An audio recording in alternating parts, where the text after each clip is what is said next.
So hey guys, just before this video begins, I just thought I'd mention this video is going to be linked with a QT. I'm sure most of you, if you're a normal audience member of mine, you've probably been on the website, but if you haven't, it's a discussion website that basically think of it as like a forum, but a little bit more powerful, that you can sort through all the topics, have categories. It's just really powerful for content creators, especially like me, and I'm going to be working with them, you know, in the future.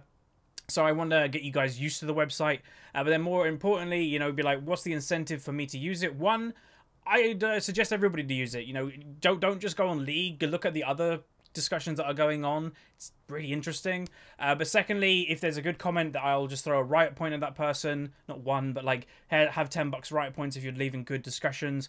But then the grand prize, if I'm seeing somebody that's actually making a good effort, giving a lot of discussion, replying to people and stuff like that, I will invite that person to give me a replay file for the replay analysis series, and you'll have a basically coaching episode on my channel. So hopefully you guys would like that. But yeah, the QT down below, let me know what you like about the patch, what you dislike, what do you think was needed and is not there. Just talk about it. Go crazy. If that's not for you, then yeah, you can use the YouTube comment section. That's obviously a thing. But all the winners and stuff will be used with the QT. So hopefully you guys enjoy the video. Hey guys, Huzzy here bringing you another video. So welcome to the discussion video today. So discussion videos is where I usually take a topic, rip it apart, and give my opinions and experiences, and just kind of give my 2 cents, because, you know, people sometimes panic when updates are coming out, especially, you know, mid-season or end-of-season patches. They're very big ones. They're the biggest of the year. But I've been through pretty much all of them. Obviously been playing since the beginning of the game, so I don't really get fazed by any changes that are coming out that are like mechanical changes and stuff, because it's naturally going to happen. And what I'd just quickly say is that we're going to be going over the changes for Sejuani, Maokai, and Zac today, as much as we can from what they've released. And some people will probably be annoyed by these changes, or they're like, I'm a Maokai top player and he's becoming a jungler. Why are they doing this to me?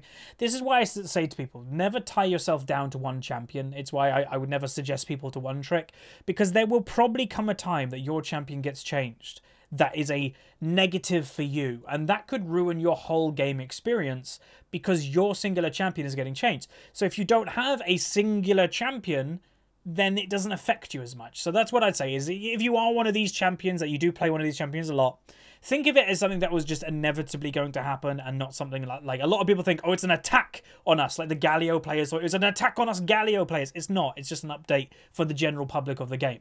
They don't look into one-trick ponies when they're updating a champion, because, for example, if Sejuani right now has a less than 1% pick rate, sure, there's 0.5% of the player base that plays Sejuani. They might get very frustrated that a Sejuani change is coming, but Riot don't want a champion that's only getting played 0.5% of the time. They want a champion that's getting played 5-10% of the time. They actually want champions that get used. So that's what they're thinking. They're not thinking about the one-tricks.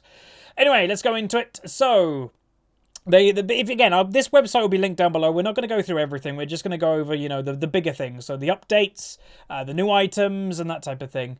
And also Rift Herald, and also looking forward and what they're looking to release. So tank updates, they're giving Sejuani, Zac, and Maokai new abilities to master, carving out unique identities for them among the teamfight initiation crowd. So they are trying to make these 3 champions basically the staple of, if you want a tank that engages, you play one of these 3. It's pretty much that simple. So Sejuani, we can have a little look at what she wants to do, but I'm not sure if I'm going to play the video, because I don't know if I'm allowed. I think I am, but we're just going to kind of go over it. So her updated passive is now Frost Armor. After not taking damage for a brief period, Sejuani becomes immune to slows and gains bonus resistances. Frost Armor lingers briefly after taking damage. So again, this adds to the initiation. So if you're wondering, what does this help with Sejuani?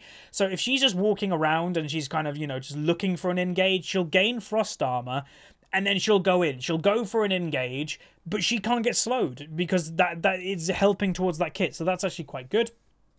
Her Q, okay, we're going to watch it apparently. So I would imagine it's the same. Nothing has changed with this Q basically. And again, I apologize if it's going to be quite a small video, but I think that's better be safe than sorry. Sejuani charges forward. Again, there's no updated, so this literally has not been changed, so we won't talk about it. W. Whoa, okay. So watch that again. So she whaps it and then forward. So, Winter's Wrath, just to get an understanding more. Sejuani swings her mace in a front of her, then slams it down in a line. Both swings deal damage and apply frost. So that's quite strong. I like that quite a lot. Permafrost. So this is new. So there looks to be, again, one of these, we will make this full screen. So Riot are starting to really like these type of abilities that kind of have a stacking thing, like Brom, that is stacking stun. They seem to like them quite a lot. So Permafrost, Sejuani's basic attacks apply frost on champions and large monsters. Nearby allied melee champions also gain this effect. Frost stacks up to 4 times. Active, Sejuani on Permafrost. Sejuani damages, stuns, and freezes the target enemy with max frost stacks. Sejuani's first attack or abilities against a frozen enemy deals a portion of their maximum health as damage. So similar to what it used to be, but a little bit more. Like, just a little bit more, which is kind of nice. So it freezes a person that has maximum, where before I believe it only slowed back in the day. And then ultimate, is it just the same? So it is relatively the same ultimate, but it's been updated somewhat, as you can tell. So it looks like there's a little bit of an Anivia thrown into there. Glacial Prison. Sejuani throws her True Ice Bowler, which damages, stuns, and freezes the first champion hit based on the distance travelled. Longer range bowlers leave behind an ice storm that slows enemies, so basically a mini Anivia ultimate, erupting after a brief delay to damage and massively slow enemies except the original target. So the original person doesn't get, but everybody else does. That's an insanely good team fighting ability. If you get a really good engage off that, you're stopping somebody in their tracks by freezing them, and then you're slowing everybody around them. Damn, that's a really good. And already in my head, what I'm thinking is that combined, and even though I don't really like the champion, Malphite top.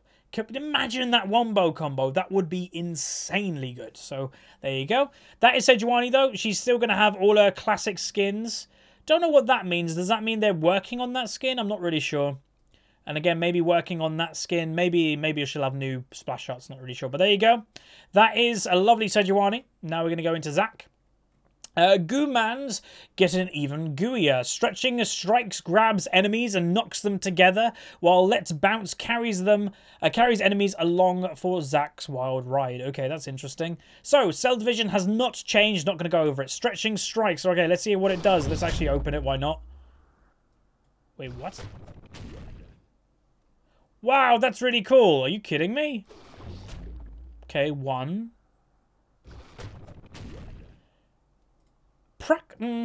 I like the look of it. It looks cool, but practical effect of that, of an actual in-game, I'm not sure how you're going to pull that off easily.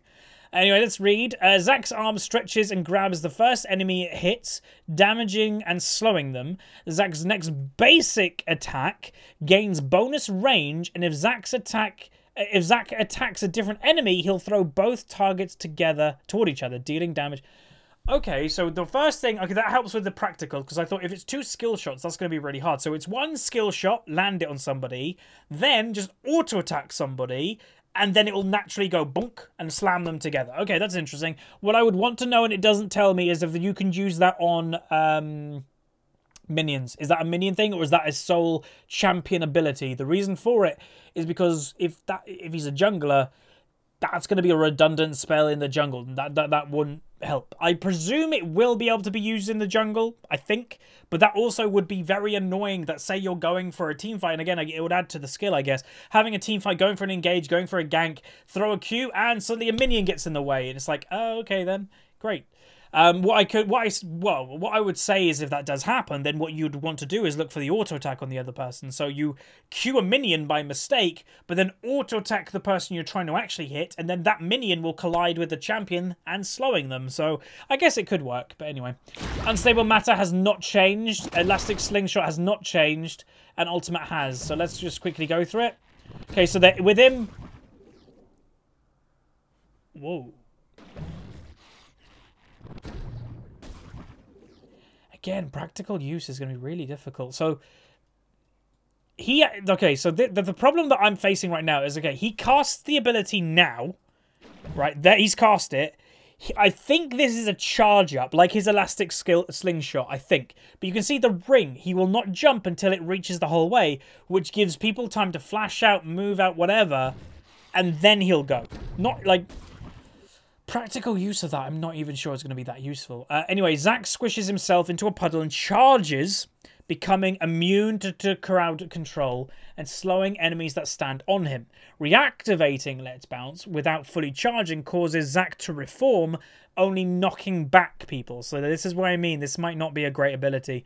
If Zac charges for at least a second, that's a long time in a team fight. Yeah, I don't know. I'm not sure about that one. I'm going to be honest. That could be way too long. I like the idea of it. Like, it's cool. Boom, you teleport people technically. But I don't know how many people are going to get caught in that because it seems to be a really slow ability. And I don't know. Maybe I'll be looking forward to see it. But right now, my initial reaction, I'm not sure. I don't know. I don't think it's that good. Again, his normal skins are there, as always. Okay, so let's read less, and let's go into the final guy, Maokai. Maokai is getting back in touch with his roots as a vengeful nature spirit by summoning a giant wall of roots to snare his enemies. So I don't think he's had many changes apart from his ultimate.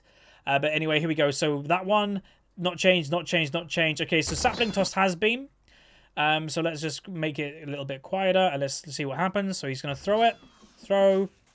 In a bush, turns into a crazy thing in a bush, and boom, a bit bigger, and also there's like, you know, extra explosions that go off when it lands. Okay, that's interesting. So let's read it. Sapling Toss. Maokai flings a sapling to stand watch over an area. Saplings chase nearby enemies, exploding if they come in contact and slowing everything they hit. Sapling placed in a bush lasts longer and deal additional damage over time. So this is where, you know, jungle clearing could go quite well, is that you put saplings in a bush and kite the jungle thing into wherever you're putting those saplings, and it will die very quickly. But then the piece de resistance, as such, the Maokai new ultimate, as you can see already, look at the width of this thing. This is the widest ability in League of Legends. Like, by probably double. Like, it's huge.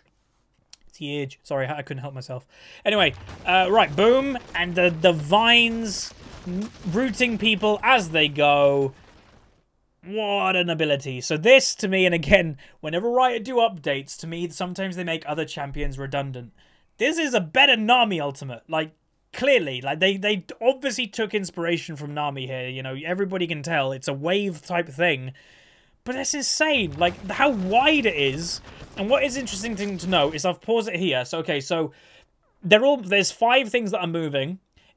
When one gets hit, it stops, obviously. So when Kog'Maw is standing behind somebody, Sion gets hit and Kog'Maw's fine. But that's an insane ability. I really like that. Nature's Grasp. Maokai summons a colossal wall of brambles and thorns that advances forward, rooting enemies struck.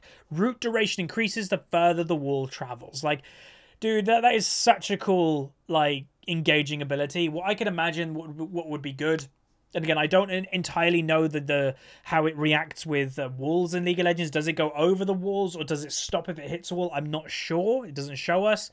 But what would be interesting is someone was coming from the jungle and puts it like at a right angle at people. Not like chasing them. If it like right angles them, that would be interesting to see what it does then. But again, that would require it going over the jungle walls and stuff. And I don't know if it does. But anyway, I think these champions look cool. I actually like these updates. I don't think they break. Like, again, I said earlier, if you're a main of these champions, you might feel like you're getting a little bit screwed. I don't think so. Like, if you're a main with these champions, I think there are good updates. The only one that I'm a little bit on the wall about is Zac. I don't think that ultimate is going to be very good in a practical sense. I think it's going to be very hard to get that off.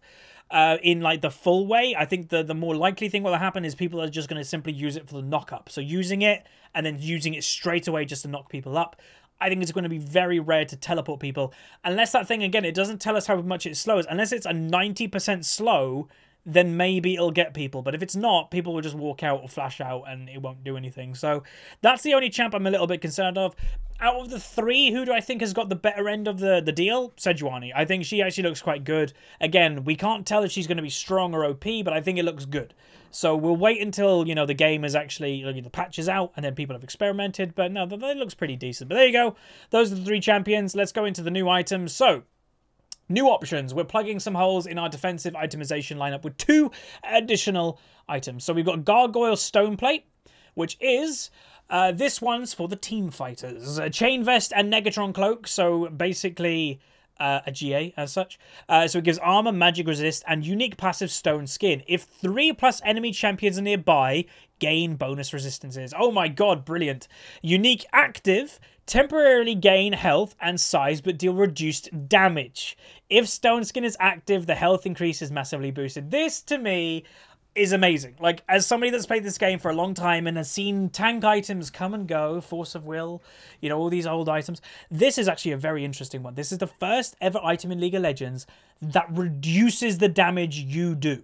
Like, they are basically saying, okay, you're a Malphite, you're a tank, whatever you are, you don't need to do damage. Your job is not damage. You buy this item, it helps you do your job more, which is tanking people, which is taking all the hits, but you do less damage. To me, this is such a good item, and it's going to help tanks massively do their job. So many tanks want to do damage when that's not what you're supposed to do. This item's brilliant. I will be definitely building this item on as many champions, but even supports like Leona.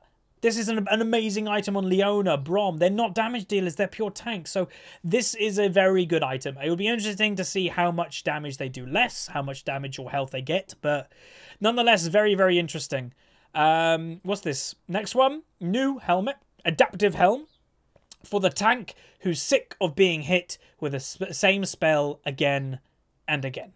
I've got this frustration. If you're looking for an engage and a Morgana keeps binding you, or a Lux keeps binding you, or there's just binds, it's very frustrating. So anyway, it's a Spectrus Cal and a Null Magic Mantle. Health, magic resist, base health regen, and cooldown reduction. Unique passive, taking magic damage from a spell reduces the subsequent magic damage taken by that spell within a brief window. Okay, so it doesn't help with stopping, let's say, a bind, but it helps you get basically poked less. So if it's an Ezreal and he's throwing Qs out, then if you get hit by one Q, the next Q is going to do less, and there you go.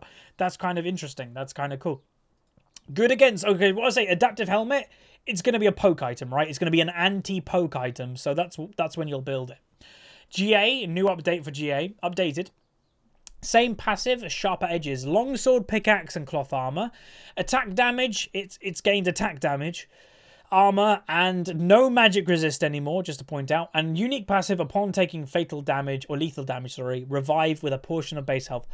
This is a weird one to me. So they're basically saying, hey, you mid laner that can get one shot as well, yeah, we don't care about you. You can't build GA anymore, or you shouldn't build GA anymore. There's no magic resist to help you against that AP mid lane you're against. And we've given you AD. The thing is, though, and I'm sure many people with me, you did not buy GA for the resistances. You bought GA for the passive, so I think you will still see people buying this item no matter what.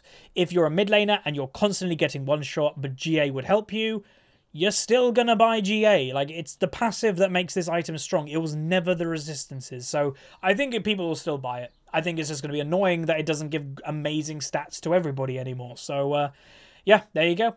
Non-tank, so there's the GA down there. Team contributions. So basically, Riot for a while, you know, why did they make a dynamic queue a thing? Why have they introduced the new champion select? Because a lot of the time people hated support. They were trying to incentivize people playing together, and you'd hope that one person in your friend group wouldn't mind to supporting and stuff like that. They're trying to make people more willing to support. So support quests. Ancient Coin, Relic Shield, and Spell Thief's Edge now offer quests. By making sufficient use of your item's passive, you'll evolve it, gaining a powerful new effect. So, updated Ancient Coin. Borrow a skill point from your future self. Quest reward. Gain an elixir that grants a skill point when consumed. You still have maximum of 18 skill points, meaning you'll finish leveling your abilities at level 17. But basically what this means is, again, I do not know how quickly you could get this quest complete. But let's say you can get this quest complete fairly quickly. You make good use of it. What happens if you're level 5, but you actually have your ultimate? That's huge. Like, that could change bot lane completely. And for snowballing lanes, this would easily be the item to go. If you want to just try to get ahead, kill people, having your ultimate earlier, if it does allow you to get it that early, that's amazing. So it would be interesting to see when people actually can use this update, but yeah, we'll see. Relic Shield line. Get another shield from your shield. Quest reward. Gain a shield that regenerates while out of combat. Proccing spoils of war makes the shield regenerate faster. Basically, Malphite passive. You know, you just have an extra shield that you always have, like a Bloodthirster shield that you just have extra health just sitting there. Tanks would like this. And then finally, Spell Thief's Edge line. Move faster when you poke people. Quest reward. Tribute procs grants a burst of movement speed. So Karma, Zyra, gonna love this. They want to be annoying. They want to be moving around, hitting their abilities, not getting hit themselves. Pretty good item for that, and I'd actually say that actually helps Karma the most, because her movement speed on top of more movement speed is going to be very hard to deal with, so not bad actually. Contribution clarity. So there are some new end of game stats. As you guys, every single video that I upload, I look at the damage done to champions, but there are other, you know, things that I would like to look at. And now we have damage mitigated on self, so how tanky have you been? Damage dealt to towers, so if you are going for the objective type play. Vision score, so how much have you actually helped your team gaining vision, which is great. And crowd control score, how much have you actually CC'd people? If you're a tank that's a crowd controller, did you actually do your job? So that's actually really nice to see. There will be more stuff in coming down the road, such as team healing, team shielding, and deaths prevented. Not bad. Claim clarity, so health bars and kill callouts make it easy to track the impact of your damage in real time. We're expanding similar clarity to summoner spells, items, and crowd control with clearer particles to highlight those plays. So you can see when somebody dies, you see these two deaths. Watch the beam of light that comes down when they die. So boom, both dead. So you clearly see that they've died, because I'm not sure, you know, I'm not the only one. They're like, okay, I killed that guy, move on to the next guy, but you didn't really kill that guy. So I'm not sure about this one, because I think part of the skill in League of Legends was actually knowing that you did something, but this actually just tells you if you did it. So I'm not sure, but it's okay. Item impact tracking. A number of items already track how well you've been using their effects, such as total damage blocked by Lockhart the Iron Solari. We're expanding that functionality to other items to help players see the impact of their purchases. Active items are also getting a shiny new border in the UI to help you remember to use them more often. So I just want to remind everybody, some people in League of Legends, or the majority, so what I'd say, most of my audience watching this, you're on an educational YouTube channel, you're in the small majority of League of Legends players that actually are looking to improve. The average League of Legends player doesn't look up anything, is in very much a bubble, doesn't read patch notes, doesn't watch competitive, just plays League. That's it. And that is the majority person in League of Legends, by far. Back in the day, there used to be an item called DFG. Deathfire Grasp. It was an item that you used on somebody and then you could burst them. It was an extra little bit of AP damage coming from an item.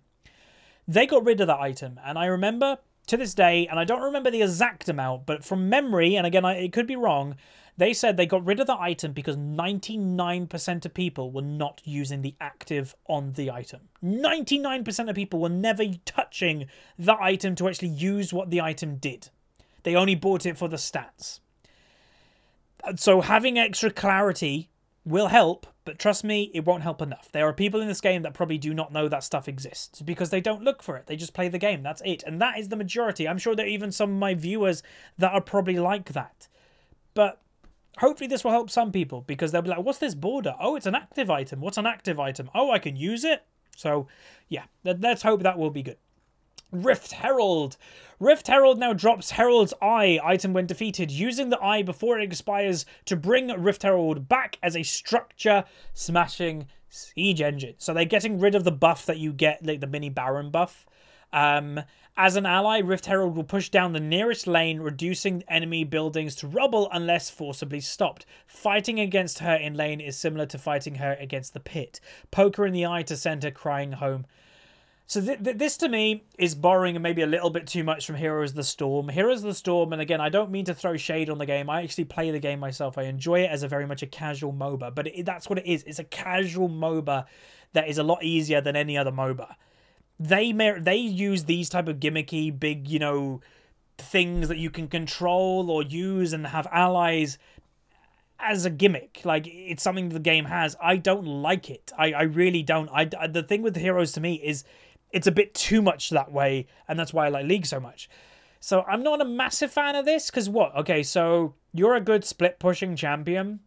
You're playing well. Oh, you got Rift's Herald Eye. Okay. Oh, I'm at your tier 2 tower at 15 minutes. Okay, I'm going to use Rift Herald Eye. Oh, I'm at your inhibitor at 18 minutes. Oh, good luck. What, does the bot lane have to go up to the top lane to help someone? Like, I don't know. This to me could be a really bad snowballing item. Like, too much of a snowballing item in League of Legends. League of Legends, I don't think is designed for this type of thing, where Heroes of the Storm is. Heroes of the Storm was designed for this type of thing right at the beginning of the game. So I'm a little bit worried about this, but it might be interesting. And then finally, looking forward, they are looking to do a honor update. So yeah, the honor system is in the gutter right now. It means nothing. You don't get anything for it. Like those little badges, they're actually very hard to get and you probably will never get them. So nobody really uses the honor system and they're looking to ship out a rehaul later this year. So I'll be looking forward to a good version of it. And yeah, basically they're trying to make it show, you know, they're trying to reinforce teamwork and they're going to try and reward people that are helping their team, not just themselves. A good example, if you watched earlier today's episode of Unranked to Diamond, the Graves won't be getting any honor stuff. You know, that's a perfect example. So, yeah. Anyway, next one is 10 bans. So they are looking to have 10 bans.